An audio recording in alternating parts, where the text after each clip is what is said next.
അയോധ്യ പ്രതിഷ്ഠാ സമയത്ത് കർണാടകയിലെ ദേവസ്വം ക്ഷേത്രങ്ങളിൽ പ്രത്യേക പൂജ. ജനുവരി 22-ന് പ്രത്യേക പൂജകൾ നടത്താൻ കർണാടക ദേവസ്വം വകുപ്പ് മന്ത്രി രാമലിംഗ റെഡ്ഡി ഉത്തരവിട്ടു.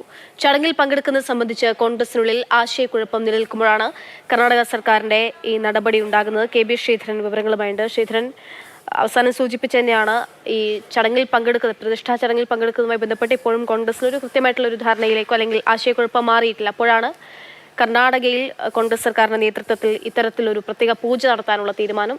എന്താണ് ഉത്തരവ്, നിർദ്ദേശം എങ്ങനെയാണ്?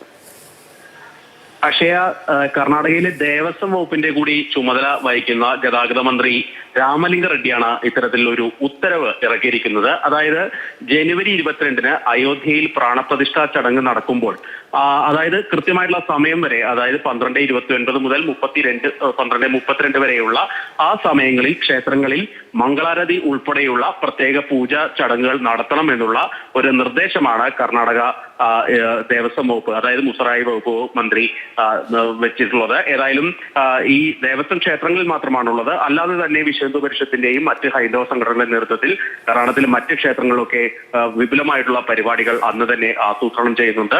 ഈ വിഷയത്തിൽ പ്രാണപ്രതിഷ്ഠാ ചടങ്ങിൽ പങ്കെടുക്കുന്നത് സംബന്ധിച്ച് കോൺഗ്രസിനുള്ളിൽ വലിയ ആശയക്കുഴപ്പം ദേശീയ തലത്തിലാവട്ടെ വിവിധ സംസ്ഥാനങ്ങളിലാവട്ടെ നടക്കുന്നുണ്ട്. ഇത് തുടരുന്നതിനിടെയാണ് ഇങ്ങനെ കോൺഗ്രസ് ഭരിക്കുന്ന ഒരു സർക്കാരിന്റെ ഭാഗത്തു നിന്ന് തന്നെ ഒരു നീക്കം ഉണ്ടായിരിക്കുന്നത്. കേരളത്തിൽ ഈ ചടങ്ങ് ഇതിൽ പങ്കെടുക്കേണ്ട ഒരു നിലപാട് കേരള ഘടകം ദേശീയ നേതൃത്വത്തെ അറിയിക്കുകയും ചെയ്തിട്ടുണ്ട്.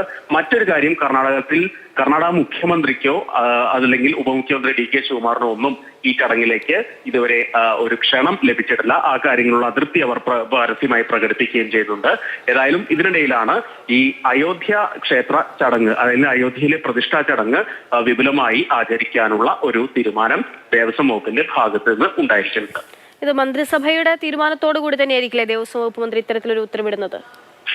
തീർച്ചയായും ഇത് ഒരു സർക്കാരിന്റെ തീരുമാനം ആയിട്ട് തന്നെയാണ് ദേവസ്വം വകുപ്പ് മന്ത്രിയുടെ ഒരു പ്രതികരണം വരുമ്പോൾ, അതല്ലെങ്കിൽ അദ്ദേഹം ട്വീറ്റ് ചെയ്തിരിക്കുകയാണ് ഈ ഒരു ആവശ്യം അല്ലെങ്കിൽ ഈ ഒരു നിർദ്ദേശം മുന്നോട്ട് വെച്ചിരിക്കുന്നത്. ഇതൊരു ഉത്തരവായി തന്നെയാണ് ഇറങ്ങിയിരിക്കുന്നത്. അതുകൊണ്ട് തന്നെ ഇതൊരു സർക്കാർ നിലപാടായിട്ട് തന്നെ വേണം ഇതിനെ നമുക്ക് കാണാൻ. ഏതായാലും ഈ ചടങ്ങ് നടക്കുന്ന സമയത്ത് കർണാടകത്തിലെ എല്ലാ ക്ഷേത്രങ്ങളിലും അതിനോടനുബന്ധിച്ച പ്രത്യേക പൂജകൾ നടത്തുന്നതിനുള്ള വിപുലമായിട്ടുള്ള ഒരു സംവിധാനങ്ങൾ പലയിടത്തും നടക്കുന്നുണ്ട്. അതോടൊപ്പം തന്നെ ഇപ്പോൾ സർക്കാർ ക്ഷേത്രങ്ങളിലും ദേവസ്വം ബോർഡിന് കീഴിലുള്ള ക്ഷേത്രങ്ങളിലും ഇപ്പോൾ ഈ പൂജ നടക്കും.